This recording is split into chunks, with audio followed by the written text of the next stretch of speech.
Welcome to the Action Lab Leadership Podcast, where we have honest, unfiltered conversations with business leaders. I'm Danny, founder of Action Lab Leadership, and today we're joined by Laura Zorn, owner of Bravoz in Jacksonville, Florida. Laura, welcome to the show. Thanks, Danny. Thanks for having me. I'm super excited to talk with you, and I want to start where I always start, is you're a business leader. Leadership means a lot of things to a lot of different people. How do you define leadership? What does being a leader mean to you? I think to me, leadership is being able to reach other people and inspire them to accomplish the goals that you have set for them. It is helping them understand, at least in my case, the why, right? Why we do what we do, and inspiring them to make that why exceptional for our customers. What is your why? My why currently, right, is people have a lot of places to choose to go and spend their discretionary income right now.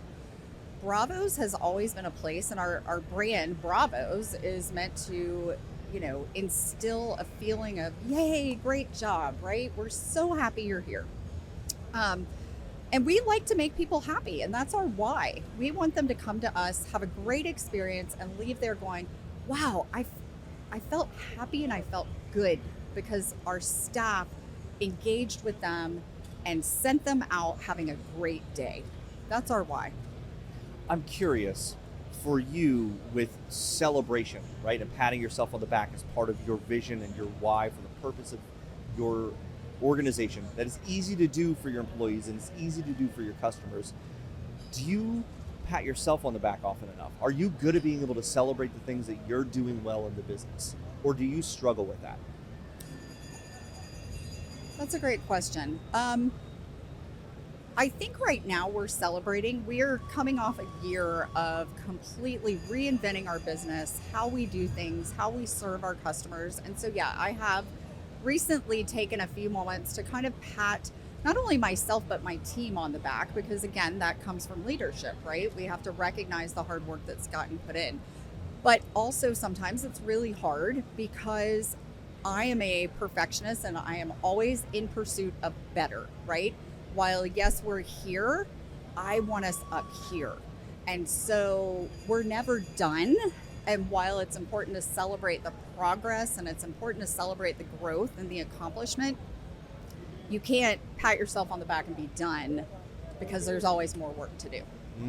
There is always more work to do. And I've worked with a lot of business owners over the last several years, and a common thing that I see happen, whether they're owners or even leaders in the organization, managers in the organization, they have that drive to improve.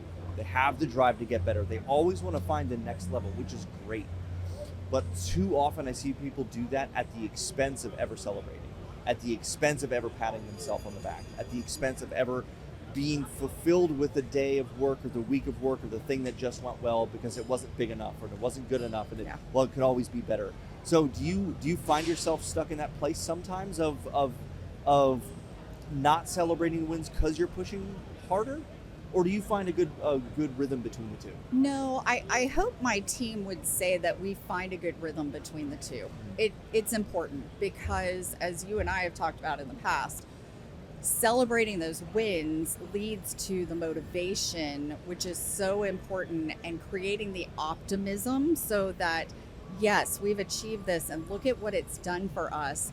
And now we're optimistic because we can see the success and we can see that more is possible. So yeah, I think we do a good job of finding a happy balance.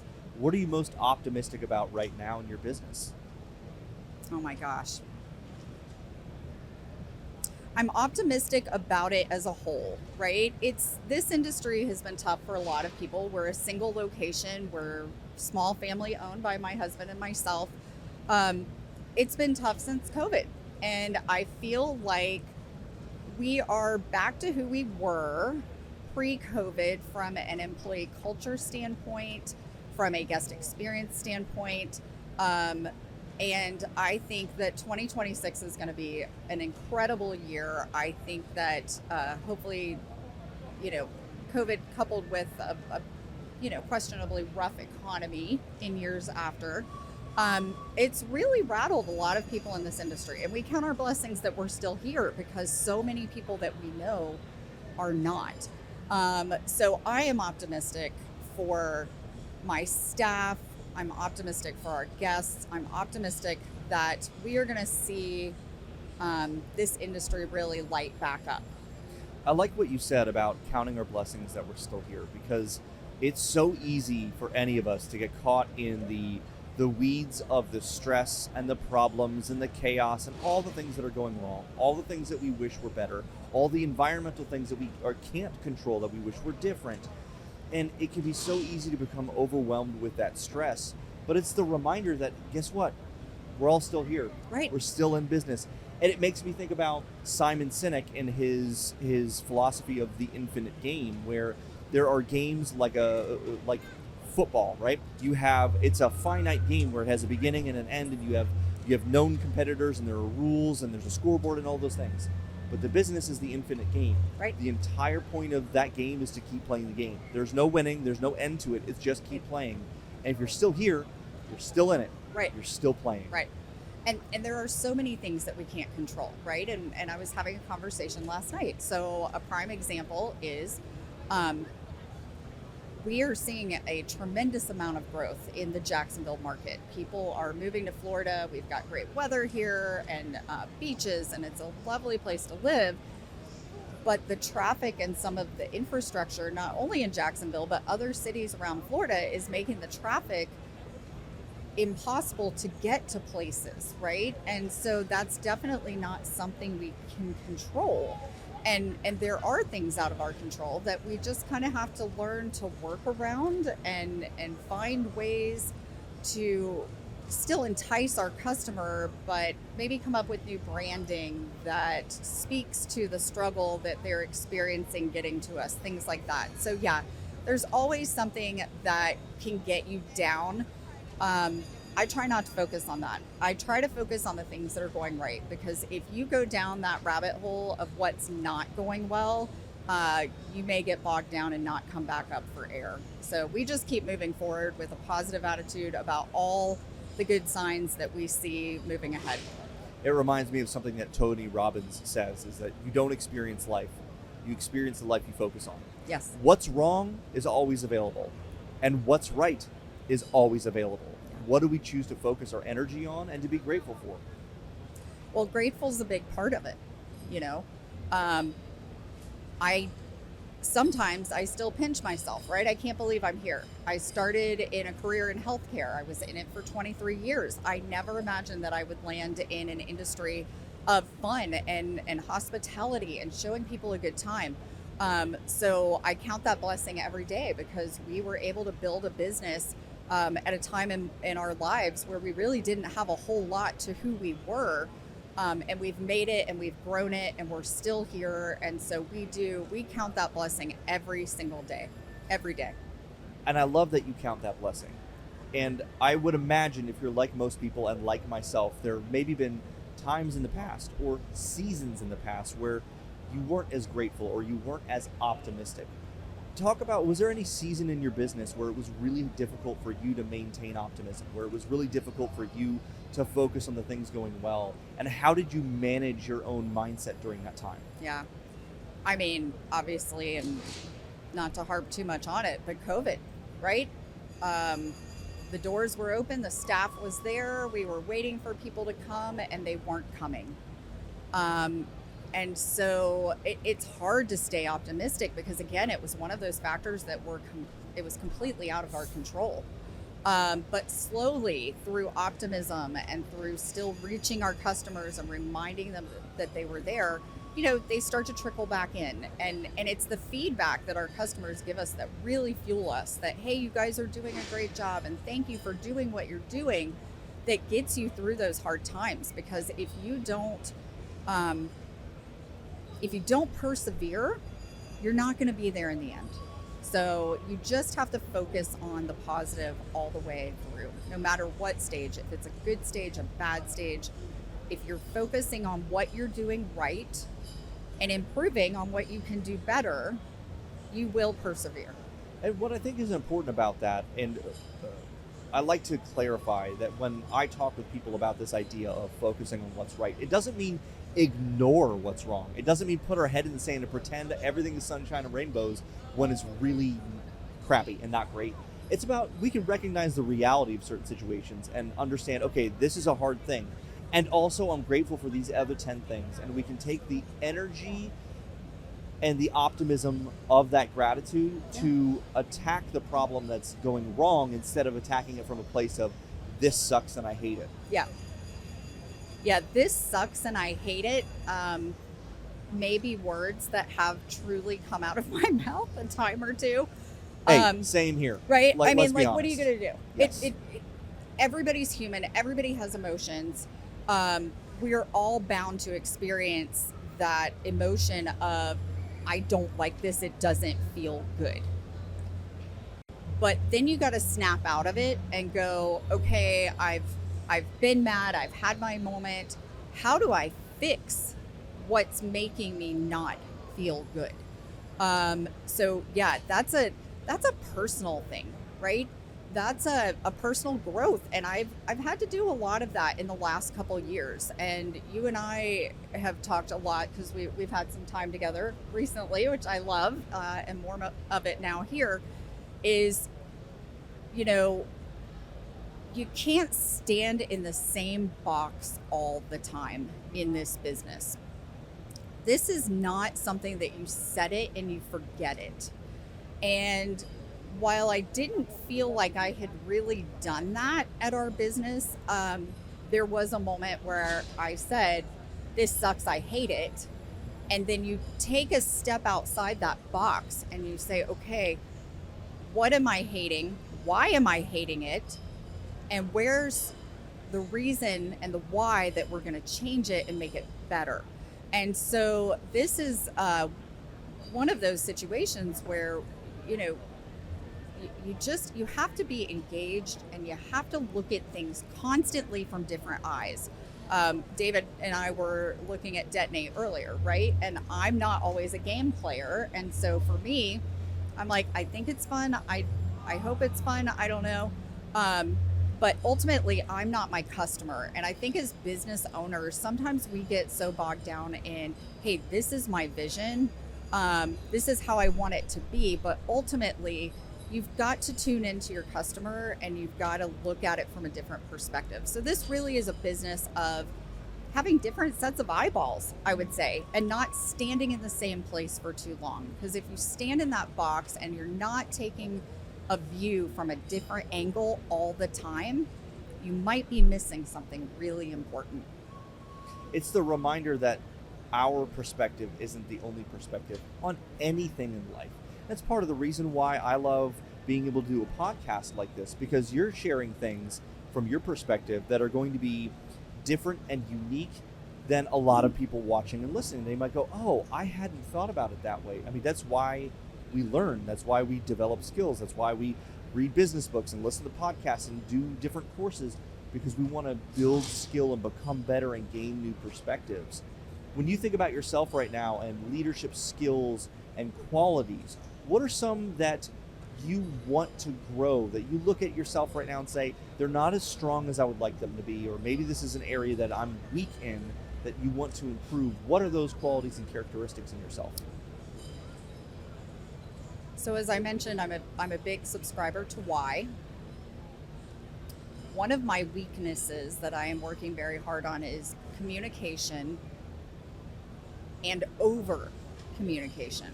And so like you, I'm a big fan of Tony and everybody and Simon in the leadership world. And I saw something recently that really struck me. And I've always heard this and believed it. And I'm probably doing it right now. 5 words or less, right?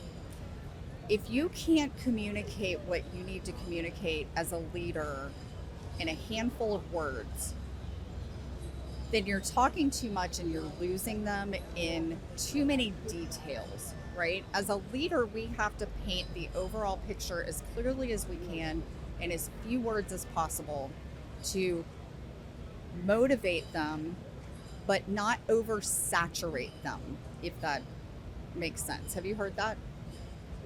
not in so many words, but I understand the premise behind the philosophy because it's simplifying our message.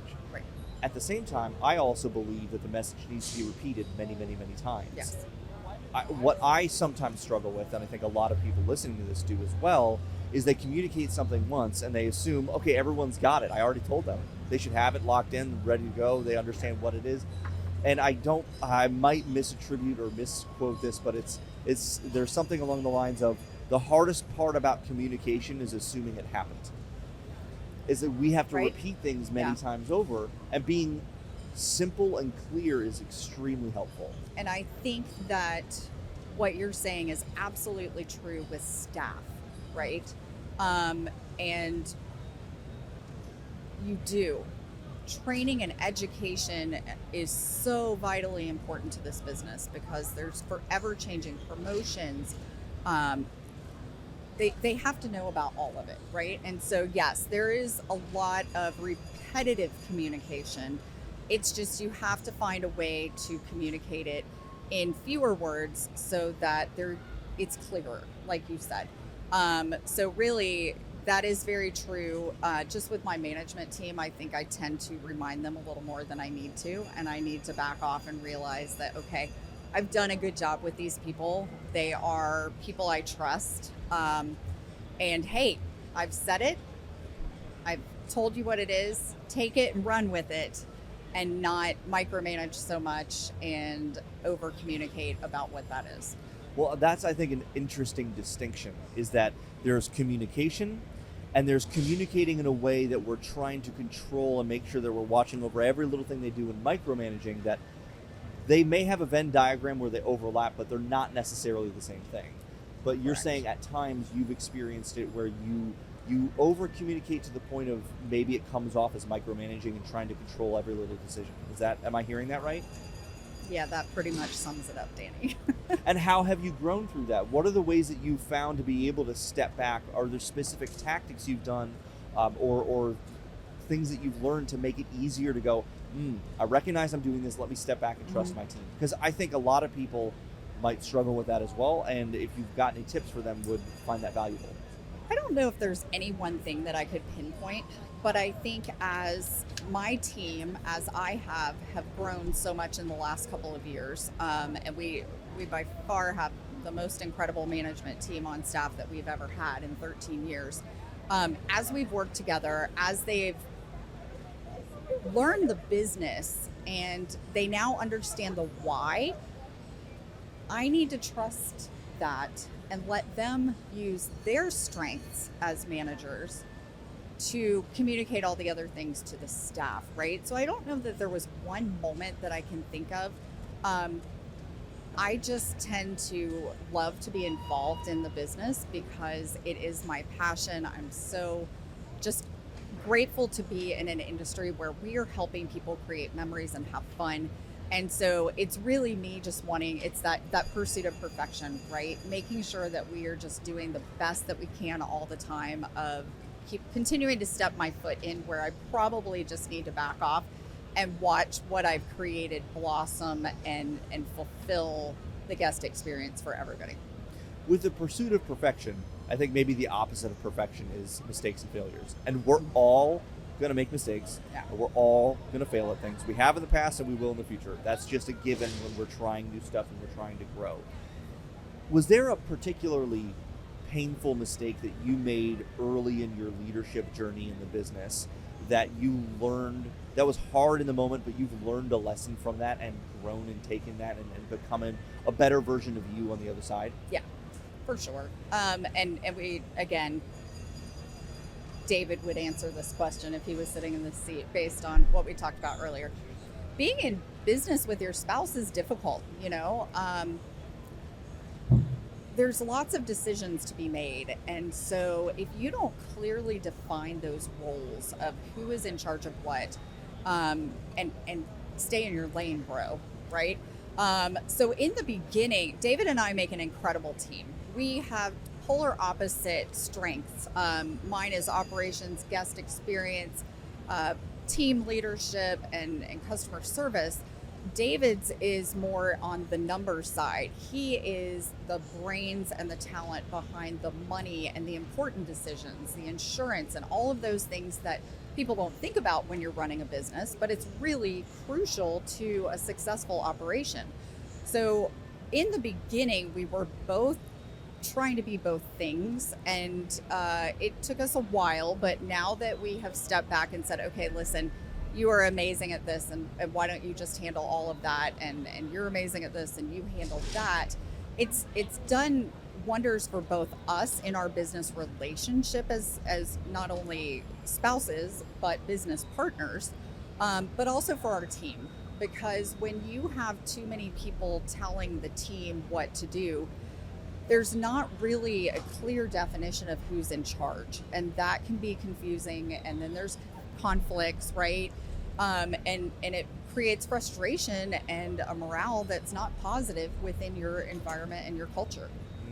Because even if it's unintentional, you may find yourself undercutting something that David said, or David may find himself undercutting something that you said, and it maybe undermines each of your leadership, not in a way that any of you were intentionally doing that, but by the nature of the not having those defined rules, it led to that outcome. Absolutely. And that, as I said, creates frustration, confusion. And so I think that now that we have really clearly defined those roles and everyone knows who does what, and we've been doing this for a while, right? But it was a lesson in the beginning where we feel like we probably could have accomplished a lot more if he wasn't stepping in or I wasn't stepping in. And we both bring great perspectives, and we have to, right? And that's what makes us a great team. You can't make a decision about the operation of a business and how we do it without looking at the financial impact of it. And so there's always teamwork and there's always collaboration, but we have to be careful about who the direction and the leadership comes from, depending on what the topic is. Well, and I would imagine it's not just the responsibilities and the lanes for each person, but it's also setting the expectations between you two about what's expected of each other, but then also sharing that with the staff of this is what you can expect from me, and this is what you can expect from David. I'm sure that helps them operate to know from a place of more certainty than the maybe gray lines before. Who's in charge? Who am I talking to? You know? Okay, I tried to call him, I didn't get him, so let me call her. And then I'm like, well, that's not really what I do. And, so no, it's been very helpful. It definitely has been, and because we talked about it earlier when this came up in conversation, I was somewhat put off that David said that this was one of our biggest mistakes that we made. I could think of many others along the way that hit the bottom line more than this did. But in the reality of it, as I pondered it and I thought about it after the fact, there is nothing more important in your business than your culture and the vibe that you give off as leaders to your leaders below you and to your team members. It really, he was right? Yes, honey, I said it. You're right. We have it on camera. We have it it's on official. camera. You were right. It was a huge mistake. But we've recovered from that, right? And it has helped us create a culture of positivity and clearly defined leadership that we have seen our team grow and again blossom because things are laid out a little better. Well, and what's interesting is you mentioned culture is such an important part of a business. But you can't look at a profit and loss statement and go, that's the line item for culture there. That's what it did. Yeah. It doesn't show up in a spreadsheet. It's pervasive in everything that you do, but it doesn't necessarily have a quantitative metric assigned to it. So at times, some people might look at that and say, well, because I don't know how to measure it, I'm not going to try to improve it. Or because I don't know how to measure it, I don't even know if the culture is good or bad or what the impact is. So let me just focus on the areas that I can measure and control the outcome and just let the other stuff take care of itself. But when we let the culture take care of itself, then what happens? Well, things deteriorate over time. They do. And so that becomes abundantly obvious in the guest experience, right? And so earlier last year, I knew we had some issues in our culture. It was obvious. We were not getting great reviews. They were mixed reviews.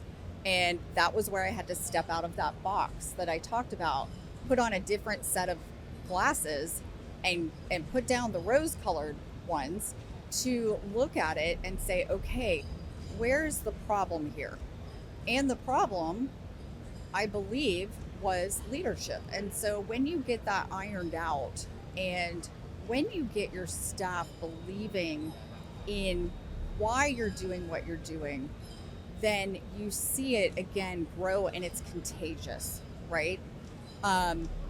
It was palpable at our facility, right? I would walk in, and we have multiple attractions within the facility, and the staff would be leaning, and they were unengaged, and they weren't interested in what was happening at their attraction, or playing with the kids, or engaging in the way that I've always expected them to do. And you go, something's off here. And where it was off was at the top. And you push it down from the top to the bottom. And when you do that, you see this incredible transformation. It's almost a wave that happens. And so it works its way through my management staff, down to my team members, out to my guests.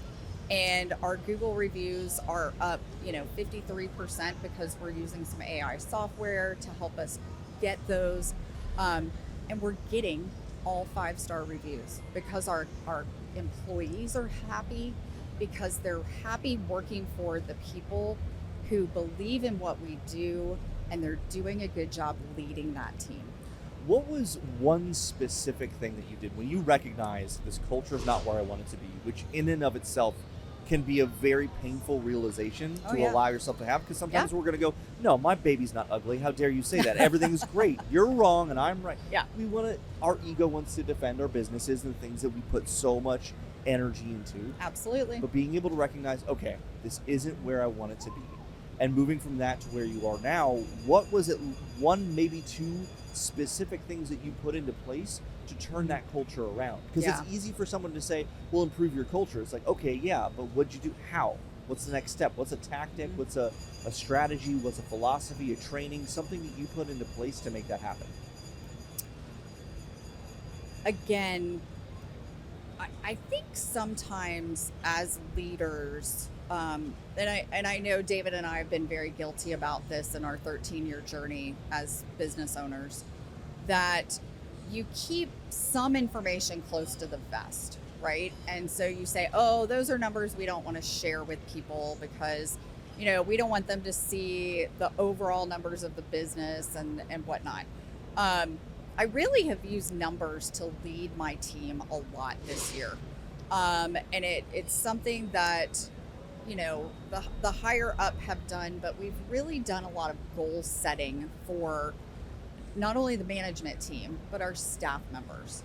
And so we've used that as a way to motivate them and help them understand the business better, right? Okay, we are a team. We all make this place successful. You also have to help them understand that. Again, every role has a purpose, but if they don't understand how important their role is on that team and how integral it is to the customer experience, then they don't understand that they're important, right? And so you've got to make sure that they understand how important they are to your organization. And when we did that, and when we said, we want to see your personality here at work. We don't expect you to come clock in and be this robot that's just doing a job. We want you to be who you are. We hired you because we love your personality. And so when you put those things in place, like I said, it's kind of contagious. And all of a sudden, it's a very different vibe. My team loves coming to work. We've changed how we staff now. We have the same people on the same shifts every single week. So they are a team. They have friends there. They see the same people all the time. They have the same manager all the time. And we truly are operating and functioning as a team. Yeah. And as a result, our guest experience has gone through the roof. The feedback that we're getting is phenomenal. And I'm really proud of what we've accomplished this year in turning that around. Because you're right. It's so easy to stand back and go, yeah, this sucks and I don't like it. But to fix it is a totally different thing because you do have to put in the work to do it. And we've done a lot of work to make that happen. We're very proud of it. You should be proud. Thank you. What I heard there, the two big things that jumped out to me when you talk about numbers, transparency is essentially what that is. Yeah. Here is the status of the business. Here's what's going well. This is what we need to improve. This is what these numbers mean. Because a lot of the employees you have may have never seen, do they know what a P&L statement looks like? Do they know how to understand different expenses? Do they know what a labor rate should be? And being able to identify these things and hit targets, so there's a transparency side of things. But then the other side goes back to what you shared at the very beginning, which is the why. You went beyond the, this is your role, do the role, to, hey, when you show up and you do the role in this way and you go above and beyond here, here's how it impacts this department, here's what it does to this part of the business, here's what it does to the marketing, and how everything is connected. And you share and attach their role with the bigger picture, and that allows them to have a deeper connection to the business and to the outcome, rather than I'm just doing this one role and it doesn't really matter. Absolutely. And that is all it comes down to. And you're right, it's transparency. And maybe that's a mistake too, that we've learned that, but we're first time, medium to small size business owners. So we don't have a lot of experience doing this. And the whole thing is a journey, and you're learning along the way. This has been a big lesson that you can share information with your team. You can trust them with it, because what it ultimately does is it inspires them and it invests them in who you are and being successful. And that's what every business owner wants. It will always be a journey. We're on this journey, and the part about the journey is that, we don't want it to end. We're going to continue learning and growing. There will be 2, 3, 5 years from now, you'll look back at this season of your business, and that version of you that knows more and has experienced more will identify things now that you're like, oh wow, I didn't know what I didn't know, or that wasn't as good as I thought. We can still be grateful and proud of the things that we're doing now, while recognizing that in the future we will grow enough that there will be things today that seem like, oh my gosh, I can't believe I did it that way. So as you've shared a lot of really amazing things that you do in the business, actions that you take, what is one action that you would recommend to our listeners and the people watching this podcast if they want to become better leaders in their organization? Do you have one tip, one action that they can start doing today in order to improve their own leadership within their business?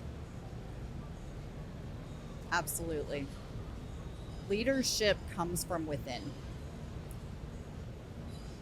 And if you can't step outside of yourself and do a true self-analysis of, am I doing it right?